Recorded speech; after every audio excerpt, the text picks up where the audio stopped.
Thank you very much for inviting me to give this speech about technological innovation in the military. It's really a great honor, and I feel I wish that we were in person, and I hope that we will be another time in the future, because I really enjoy the interaction, and I feel that I could probably be more effective if I could answer your questions. But I'm just going to talk for about 20 minutes about how the military should respond to technological innovation at a pretty broad level. I hope that that provides some very useful input to your very important conversations about the future of the South Korean Army and the South Korean military more generally. I'm going to offer two big arguments in my very short time here, 15 minutes left, where I'm going to say that what the military needs is a set of methodical responses to technology, steady responses, institutional responses that enable the military to make technology or shape technology that solves the military's problems. That's point one, is the military needs an institutional response to enable technological innovation that works for the military. And then the second big argument I'm going to make briefly is that there are some general ideas about technology at a given time and place that the military can use to influence its strategic thinking.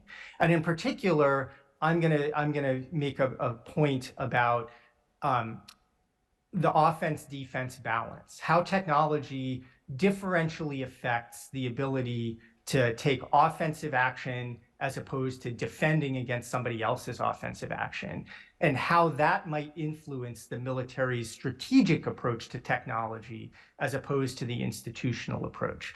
So the first point about institutions, I think the military, as it's thinking about how technology can shape or can solve or mitigate its problems on the battlefield or its operational problems, there are lots of places where the military can get bright ideas for what to do with technology, for how to respond to technology. So you can get ideas from observing civilian technology. So I wrote a book about network-centric warfare about 15 years ago, where I argued, and I really believe this is the case, that military leaders in the United States got a sense from traveling through airports and reading books in the bookstore, or from seeing what was going on with the internet and emerging internet companies in the early 2000s and how it was changing civilian life. And they got the idea that they should have more access to information and be able to react faster to information and be more networked. So they had an idea from the civilian world. And so one way the military responds, one way that they think about how technology can help solve problems, is they see technology being used elsewhere in the world. And that could be the civilian world. There are other places too. So for centuries, militaries have sent observers to watch other countries fight, because you learn from the experience of other countries. It's not the same as learning from your own experience, but right now we're seeing a lot of new technologies get applied in the Ukraine-Russia war. And so you think about, well, how do we react to UAVs? They provide sensing information. How do we react to new communications technology? How do we react to the ability of artificial intelligence to help us with targeting, to figure out where to launch, artillery rounds or long-range rounds, ATACMS rounds now? So observation of the civilian world, observation of other fights, also simply from studying problems, running exercises, thinking about what are the friction points, what are the constraints on our ability to achieve the missions that we hope to achieve as ourselves, as a military. We want to think about those problems and think about what technology could offer us. If we're concerned that every time we come up on the network to talk to someone else, we have to emit a radio signal which could allow someone to find us and target us, or every time we fire, we're vulnerable to counter battery radar seeing us and firing a counter battery artillery round at us. Those are strategic problems that we can imagine. And so now we need a technological solution. How can we talk without the other guy knowing where we are? How can we shoot and move fast enough that the other guy can't kill us? And so we think about those problems and we dream of ideas to solve those problems. So we might dream, crazy dream, of teleportation. The military says it would be really nice if, in order to shoot and stay alive, I could simply teleport to a good firing position, shoot, and then teleport away before the other guy, the adversary, could kill me. And we could say, I want to drive technological innovation. I want to pay to invent teleportation. We need someone to tell us, I'm sorry, that's not realistic. It's not going to happen given where technology is today and the laws of physics as we understand them. That is not a viable solution. But I can offer you something else. I can offer you an ability to move faster, move more quietly, move without disrupting the territory around me, without knocking over trees or disrupting grass that makes my path clear.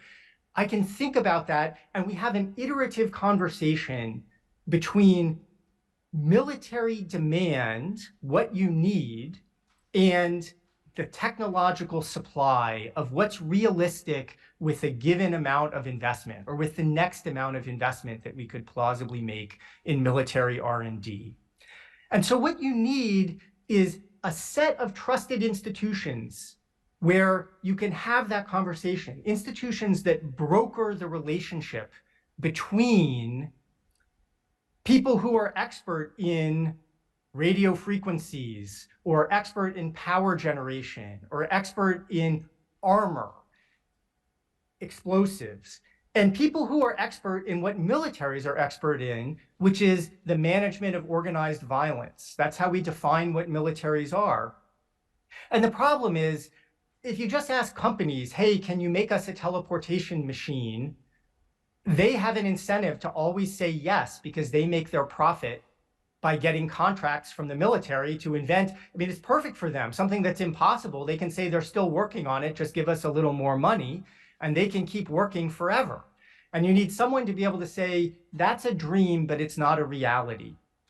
And, in the United States context, we've actually done relatively well at this. We have two institutions that help us solve this problem. And I want to highlight those. How can the military respond to technology? Well, one is stop thinking of yourself as the military. Think about many different competing organizations that each have ideas about how technology can solve their problems. And when a different organization, when the Air Force says the best way to solve your problem is by developing a precision bomb, there should be someone from the Army who says, yes, that's nice, precision bombs are great, but they're expensive and airplanes are a vulnerable delivery system. Wouldn't it be better to have long-range artillery? And the competing organizations can offer a friendly red team effect, can poke holes, can criticize each other's proposals in the competition for thinking about what's the best way to solve strategic or operational problems. And that is a tremendous way to to generate information about what might work and what might not work. So rivalry or competition between different military organizations to solve strategic problems is a great generator of technological innovation and technological ideas, of realistic technological ideas. And the second thing is that you can pay for expertise, technological expertise. The military can pay for technological expertise that is not coming from a company that manufactures products. So in the United States, we have organizations called federally funded research and development centers. For example, you don't have to have that specific name or organizational form, but the way to solve the problem of unrealistic or exaggerated or overly optimistic technological entrepreneurship coming from companies is to have other companies who make their money not by manufacturing products or promising to manufacture products, but who make their money by promising to be technologically correct. And those can be in universities, those can be independent advisory organizations, those can be military laboratories. The problem or the challenge is, if you ask someone at a university about a military problem, they won't understand the military's end use case. You can't just ask anyone who knows about radios how to make a military radio. And you can't just ask anyone who knows about explosives how to make a good shaped charge warhead for an anti-tank munition. You need someone who understands the military end use case, which is why you need to have these specific military-oriented technological institutions that don't make products, but that provide good technological advice. They act as brokers. And in some sense, those brokers are independent observers. And in some sense, those brokers are the prime contractors, the defense companies, because defense companies don't actually make every product that they incorporate into the complex system, which is the weapon system they sell to the military. What they do is integrate products from many different companies. Some of them are commercial-oriented companies. Some of them are dedicated military companies. Some of them are small businesses. Some of them are large, sophisticated semiconductor manufacturers. Whatever it is, it's a great complex combination of different technologies coming together into these complex weapon systems. But what's unique about the weapon system contractors, the high-level prime contractors, is not their technological sophistication, or even that they fully could manufacture any technology that's part of the weapon systems they sell. What's unique about them is their brokering arrangements, their ability to understand the military's use case, and also what are the technological inputs that would help solve those problems. What you're looking for are institutions that broker or make the connection between military and technology. And you just need a steady effort to cultivate and develop that expertise. And then the military can successfully shape technologies to solve its military problems. Okay, I have just a few more minutes. And so I want to talk about the second big argument about the trajectory of technology, about what you can think about that should shape the way, the kinds of questions you ask, not just what's technologically realistic or what solves a military problem, but there are many possible technological solutions to military problems. And you want to think about, in general, what's likely to be an affordable technological solution. And the answer today, I think, is defensively oriented technologies. It's getting harder and harder to move or to cross open space and survive to be able to continue fighting. And even on defense, you have to move. Of course, we are not talking about static defenses. You can't have static defenses, because if you just fire from a static firing point, the other guy's counter battery weapons will destroy you. So you have to be able to move, but offense needs to move more. And offense needs to cross territory in which it is more likely to be revealed. So we make general assumptions today about how technology works. So movement is getting more difficult without being observed, particularly in the air and on the sea. So this is a good news story for the Army, in that the physics of land offer much more cover and concealment than the physics of water or the physics of air.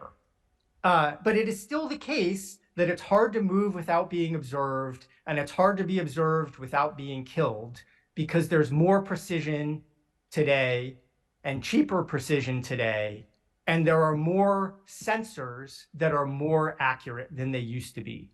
So it's the biggest threat to air forces and naval forces, but it is also a threat to ground forces. And I think we see this at the tactical level in Ukraine, where ubiquitous unmanned aerial vehicles are making it very difficult for people to survive at the small unit level on the battlefield. And we need adaptations to that, and we can see it. There's always a race between a new technology and the countermeasure adaptation. And again, I think we're seeing it on the battlefield, because what we're noticing is, for example, for many years, we denigrated air defense guns because they were considered to have too short range and to be not accurate enough and to not be cool enough, not modern technology. And so we shifted more and more to missiles, and we shifted more and more to fighter aircraft for air defense. But it turns out, with lots of little UAVs buzzing around, they're too small to engage with missiles or fighter aircraft. They're not worth it. And so now it turns out guns are important again. And so, technological innovation, you want to shape it to the military mission. The innovation we need now to restore the ability to maneuver, especially on defense, is if you can provide firing cover to suppress the other guy's UAVs with jamming decoys and, yes, guns. And so old tech, not just new tech, is part of the military's technological innovation, but it's recognizing the importance of adapting technology to preserve defense, to keep yourself alive, because on the offense, it's going to be much harder to have decoys with you, to provide cover and concealment, to provide jamming while you're moving into the other guy's territory. With that, thank you very much for having me. I'm very honored to have given this speech, and I would be very happy if anyone wants to follow up with me offline, because unfortunately I couldn't be there for this event. Please contact me, and I look forward to having a more interactive conversation on another occasion. Thank you.